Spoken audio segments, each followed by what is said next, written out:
আমি যদি 1 টাকা ইউটিউবে উপার্জন করি না, সেটা আমার ইনকাম ট্যাক্সের ফাইলে আছে, এটা আমার বৈধ উপার্জন। আমি 1 টাকা যদি খরচা করি, ওটাও দেখাইতে পারবো আমি কিভাবে এই 1 টাকা উপার্জন করছি। আপনি জিন্দেগিতে দেখাইতে পারবেন না কিভাবে আপনি ব্যাংক বানানোর টাকা পাইছেন, জিন্দেগিতে পারবেন না। চ্যালেঞ্জ দিলাম আপনাকে। আপনার বৈধ উপার্জন কি? আপনি নিজেই ঘোষণায় বলছেন বাড়ি ভাড়ার টাকা আর ব্যাংকে রাখা সঞ্চয়পত্র। বাড়ি ভাড়ার টাকা পেট চালান, বসে বসে খান, আর ব্যাংকে রাখা সঞ্চয়পত্র ওটি থেকে সুদ আসে। এটা হইতেছে আপনার উপার্জন। তবে এটা আজকের কথা না, 10 বছর আগের কথা। লজ্জা লাগে না আপনার? হ্যাঁ, আমার প্রত্যেকটা পয়সা হালাল, আপনার প্রত্যেকটা পয়সা হারাম। আপনি দাবি করতে পারবেন আপনার প্রত্যেকটা পয়সা হালাল, পারবেন না। কিন্তু মির্জা আব্বাস, মনে রেখেন, পৃথিবীতে যদি একজন মানুষও থাকে এই নষ্ট দুর্বৃত্তের রাজনীতির মুখোশ খুলে দেবে, সেটা আমি। আপনি বলছেন জন্মের ঠিক নাই। আব্বাস ভাই, দুনিয়া সব প্রাণী একই পদ্ধতিতে জন্মায়। আর একটা পদ্ধতি আছে, টেস্ট টিউব বেবি, ওইখানে কেউ কাউরে লাগায় না। তো ঠিক পদ্ধতি কোনটা মির্জা আব্বাস ভাই? আর আপনি কোন পদ্ধতিতে জন্মাইছেন? আর আপনি যে পদ্ধতিতে জন্মাইছেন সেটা যে ঠিক, সার্টিফিকেট আপনারা কে দিছে? হ্যাঁ, তবে আপনি দাবি করতেই পারেন যে আপনারা যারা গালি দেয় তারা বৈধ বাবা মায়ের সন্তান না। আমার অনুমান আপনি সেটাই বলছেন। আপনার কর্মজীবনটা কি আসেন সেটা দেখি। আপনার কর্মজীবন কি ভালো? না মির্জা ভাই, আপনার কর্মজীবন ভালো না। আপনার কর্মজীবন কলঙ্কে ভরা। না, আমি কোনো পত্রিকার নিউজ নিয়ে আপনার চরিত্র হনন করব না, ওইটা আমার কাজ না। 2015 সালে আপনি আপনার নিজের দাখিল করা হলফনামা থেকেই দেখাবো। আসেন আমরা আমাদের ঠিক পথে জন্ম না হওয়া মির্জা আব্বাস ভাইয়ের আমলনামা দেখি। আচ্ছা মির্জা আব্বাস ভাই, মির্জা তো আপনার পারিবারিক পদবি না, তাই না? এটা আপনি লাগাইছেন পরে। আপনার বাবার নামের আগে তো মির্জা নাই, তাই না? আপনার বাবার নাম আব্দুর রাজ্জাক। আপনার এখান মির্জা লাগাইতে হইল ইনফিরিয়রিটি কমপ্লেক্সে। এলিট হইতে চাইছেন, নতুন বাংলাদেশের এলিট হইতে চাইছেন না? টাকা পয়সা হয়েছে, এখন মির্জা না থাকলে ক্যাঙ্কা হয়। অসুবিধা নাই, বাঙ্গুল্যান্ডে এভাবেই সব এলিট গড়ে উঠছে, ওই যে সোহরাওয়ার্দীর বডিগার্ড থেকে। আচ্ছা যাই হোক, মির্জা আব্বাস তো এটা ব্যাংকের মালিক, জানেন তো? ঢাকা ব্যাংক 1995 সালে ব্যাংকটা প্রতিষ্ঠিত হয়, মির্জা আব্বাসই প্রতিষ্ঠাতা। এই ঢাকা ব্যাংকটা দেশের প্রথম দিকের বেসরকারি মালিকানায় প্রতিষ্ঠিত ব্যাংকগুলোর মধ্যে অন্যতম ব্যাংক। কোনো সমস্যা হয়নি। অনেক ব্যাংকের সমস্যা হয়েছে, জয় বাংলা হয়ে গেছে হাসিনার আমলে। মির্জা আব্বাসের ব্যাংকের কোনো সমস্যা হয়েছে? হয় নাই। হ্যাঁ, তো ব্যাংক প্রতিষ্ঠার টাকা পেলেন কেমনে মির্জা আব্বাস ভাই? আপনার ফ্যামিলি কি জমিদার ছিল? আপনার আব্বা কি করতেন? আসেন আমরা এবার দেখি ওনার আব্বা কি করতেন। আর আব্বা মতিঝিল সরকারি উচ্চ বিদ্যালয় বা মতিঝিল সেন্ট্রাল গভর্নমেন্ট স্কুল হিসেবে যেটা পরিচিত, ওই স্কুলের দপ্তরই ছিলেন। ডং ডং ডং ডং ডং ডং কইরা ঘন্টা বাজাইতেন। কি মির্জা আব্বাস ভাই, খারাপ লাগলো? হ্যাঁ, দপ্তরের কাজ খারাপ না, সম্মানের কাজ। কিন্তু আপনি যে কাজ করতেছেন সেটা সম্মানের না। দপ্তরের কাজের পাশাপাশি আপনার ওই স্কুলের সামনে মসজিদের সাথে একটা ছোট্ট পুরীর দোকান ছিল। পুরি বানাইতেন আপনার আব্বা, ওই পুরীর দোকান চালাইতেন। ওই সিপার পুরীর দোকানের জমিটাও ছিল রেলের। এখনো আপনি রেলের জায়গা দখল করে বাসা বানায় বসবাস করছেন।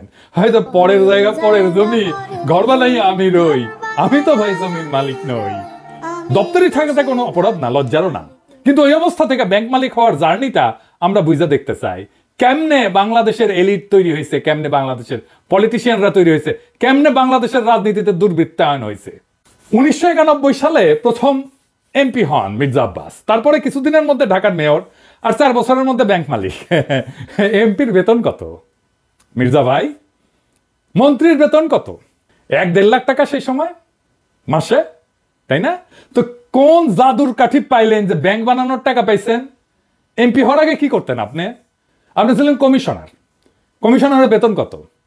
আপনার বৈধ ব্যবসা কি ছিল? বৈধ ব্যবসা ছিল ওই অঞ্চলে শাহজাহানপুরের গরুরহাটের ইজারা নিতেন আপনি।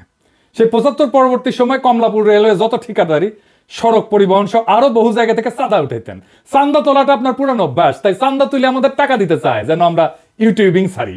শুনেন, ওরা ওই যে ইউটিউবের মধ্যে কি যে পয়সা কামানোর একটা রাস্তা আছে ওদের, সে পয়সা কামাইতেছে। আরে ভাই, পয়সা যদি লাগে আমাদেরকে বল, আমরা চাঁদা দিলে দিব না, অসুবিধা নাই তো। চান্দা তোলা ছাড়া আর কিছু করার যোগ্যতা মির্জা আব্বাস আপনার ছিল না কোনোদিনই। কারণ উনি আবার দারুণ মেধাবী। আপনার ইউনিভার্সিটিতে পড়ার যোগ্যতা হয় নাই। সোহরাওয়ার্দী কলেজ থেকে 2nd ক্লাসের ডিগ্রি পাস করেছেন, এই যে সার্টিফিকেট আপনার, দেখেছেন? আল্লাহ বাঁচাইছে, আর একটু কম হলে তো জাতির ফিতা হয়ে যেতেন। তো উনি নিজেই নিজের সার্টিফিকেট দাখিল করেছিলেন। যাই হোক, এই একাডেমিক কোয়ালিফিকেশন নিয়ে আপনার তো কেরানিরও চাকরি হইতো না কোথাও, বাংলাদেশেও না। আপনার তো কিছু করার ক্ষমতাই নাই। ইউটিউবে টাকা পাওয়া যায়, কথা সত্য। বই লেখাও টাকা পাওয়া যায়, শিক্ষকতা কইরা, অভিনয় কইরা, কবিতা লিখা, গান গাইয়া টাকা পাওয়া যায়, প্লেন চালালেও টাকা পাওয়া যায়, রিক্সা চালালেও টাকা পাওয়া যায়। আপনার ড্রাইভারও যে ড্রাইভিং করে সেটা তো টাকা পাওয়া যায়। তো আপনি এর কোনোটাই পারেন না। আপনি চান্দা তুলে টাকা তুলতে পারেন, ওটাই আপনার উপার্জন, ওইটাই আপনার ক্ষমতা। তো চান্দা তুলে টাকা দিয়ে ইউটিউব বন্ধ করার আবদার কেন করতেছেন? ব্যথা বেশি দিচ্ছি, ব্যথা কি জিনিস আপনি টের পান নাই? আপনার তো কোনো স্কিল সেট নাই, আপনি কোনো কিছু করে উপার্জন করতে পারবেন না, তাই আসছেন রাজনীতিতে। এটাই বাংলাদেশের রাজনীতির মধু। আপনি ব্যবসাও পারেন না, তাই পারলে এন্টারপ্রেনার হইতেন। তো সম্পদ তৈরির জন্য চান্দাবাজি করেছেন, করেন, এখনো করেন, বোঝা গেল। কিন্তু কোন জাদু বলে ব্যাংক বানাইছেন সেটা আমরা খুঁজে দেখবো, গলায় পাড়া দিয়ে এটা বের করবো। আমরা আরো আগে যাই, 1971-এ আপনি তখন মোটামুটি দামরা, কলেজে পড়েন, আপনি নিজে দাবি করেছেন আপনি মুক্তিযোদ্ধা। শুনেন, মূলত আমি একটা কথা বলতে পারবো যে ওই 26শে মার্চের রাত্রে যদি আমরা ওই আওয়াজ না পেতাম, যদি আমরা, তাহলে দেশের মানুষের ভাগ্য নিয়ে বহু লোকই সিনেমা খেলার সুযোগ পেত, সেটা পায়নি। পরবর্তীতে আমরা মুক্তিযুদ্ধে যাই এবং দেশের স্বাধীনতা যুদ্ধে অংশগ্রহণ করি। এটা আবার বিএনপির পেজ থেকে শেয়ার দেওয়া। এই বক্তব্যে উনি বলছেন মুক্তিযুদ্ধে কি করেছেন সেটার কোনো কিন্তু উল্লেখ নাই। 25শে মার্চে কি হয়েছে, শাহজাহানপুরে ওনার বাসা থেকে কি দেখেছেন, ওইটুকুই শুধু বলতে পারেন, তার বাইরে আর যাইতে পারেন না।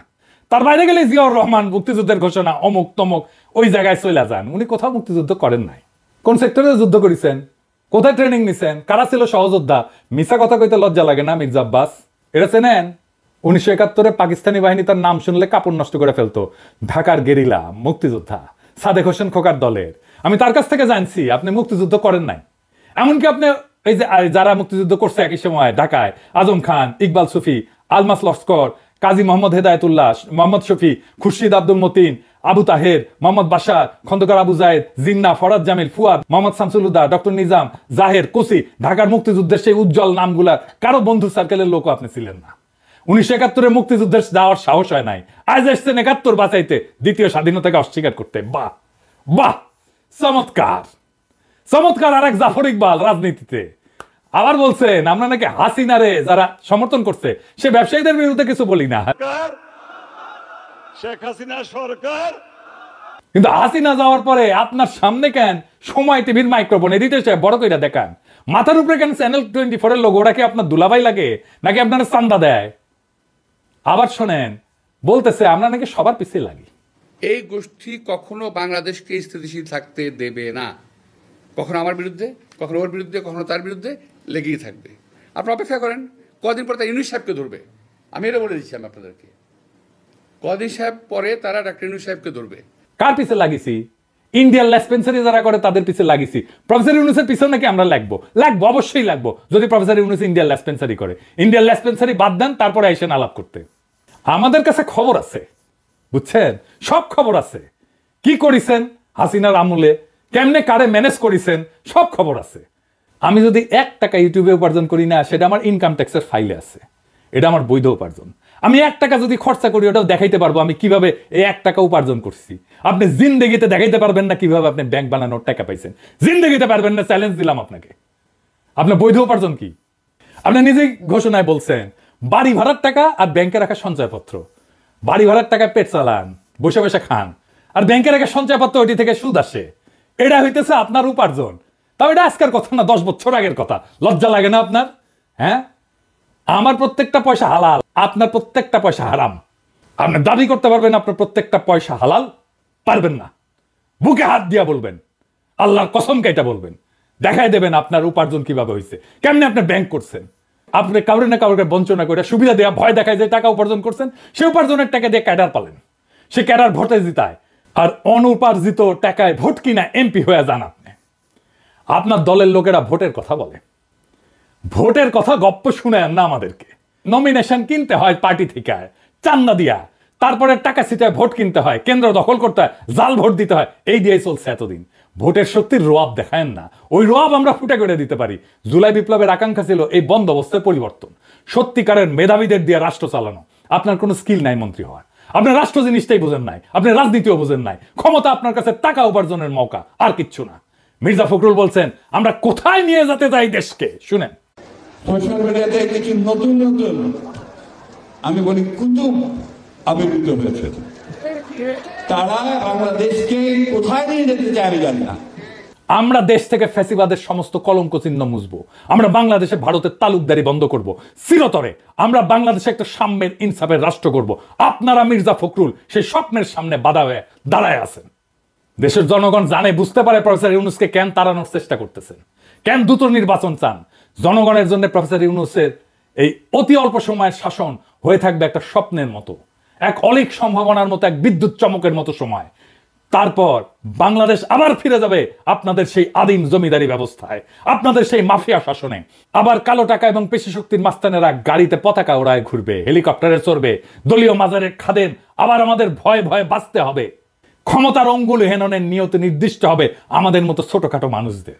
আমরা জানি আমাদের দাসের জীবন, আমরা পুতুল নাচের রীতি কথার দুর্ভাগ্যপীড়িত জাতি, সমাজের সবচেয়ে অযোগ্য, অশিক্ষিত, দাম্ভিক, অসৎ মানুষের বড় গলা শোনা ভয়ের রাজ্যে জীবন মৃত আমরা জানি আপনাদের বসংবৎ কোটাল পুত্রের ভিন্ন মতের আগাছা কেটে ফেলার অভিযানে আমরা যে কোনো সময় কচু কাটা হয়ে যেতে পারি। আমাদের জীবন মিথ অফ সিসিফাস। সিসিফাসের গল্প জানেন? আর এক অভিশপ্ত জীবন ছিল। পাহাড়ের নিচ থেকে পাথর ঠেলে ঠেলে ঠেলে ঠেলে যখন সে উপরে নিয়ে যায় একেবারে চূড়ায়, তারপর আবার সে পাথরটা নিচে পড়ে, আবার তার ঠেলে ঠেলে ঠেলে ঠেলে উপরে নিয়ে যেতে হয়। এটাই তার অভিশপ্ত জীবন। আমাদেরও বাংলাদেশের নাগরিকদের জীবন মিথ অফ সিসিফাস। আমাদের অভিশপ্ত জীবন সিসিফাসের মতো। আমাদের সন্তানেরা বারবার রক্ত দিবে এই ক্ষমতার রাক্ষস তাড়াইতে, আবার নতুন রাক্ষস এসে দখল করবে জনপদ। আমাদের আসলেই কোনো মুক্তি নাই। কিন্তু মির্জা আব্বাস মনে রেখেন, পৃথিবীতে যদি একজন মানুষও থাকে এই নষ্ট দুর্বৃত্তের রাজনীতির মুখোশ খুলে দেবে, সেটা আমি।